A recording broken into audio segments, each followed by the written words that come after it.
গাজীপুরের টঙ্গীতে ম্যানহোলে পড়ে নিখোঁজ হওয়া নারীর পরিচয় মিলেছে। নাম ফারিয়া তাজনিম জ্যোতি। পরিচয় নিশ্চিত করেছে তার চাচাতো বোন শুকতারা ইসলাম ঐশী। ঐশী জানান, নিখোঁজ জ্যোতি মিরপুরে বসবাস করতেন।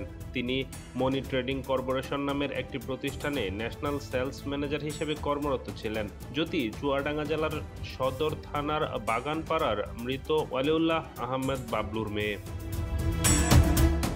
গতকাল রোববার রাত ৯টার দিকে টঙ্গীর হুসাইন মার্কেট এলাকায় ঢাকা ইম্পেরিয়াল হাসপাতালের সামনে ম্যানহোলে পড়ে তলিয়ে যায় ওই নারী। স্থানীয়রা জানায়, রোববার রাতে ঢাকা ময়মনসিংহ মহাসড়কের পাশের গাজীপুর সিটি কর্পোরেশনের ঢাকনাবিহীন একটি ম্যানহোলে পড়ে নিখোঁজ হয় ওই নারী।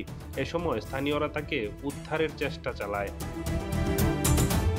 ম্যানহোল থেকে নারীর সন্ধান না পেয়ে ফায়ার সার্ভিসকে খবর দেওয়া হয়। ফায়ার সার্ভিসের একাধিক ইউনিট ওই নারীকে উদ্ধারে চেষ্টা চালাচ্ছে।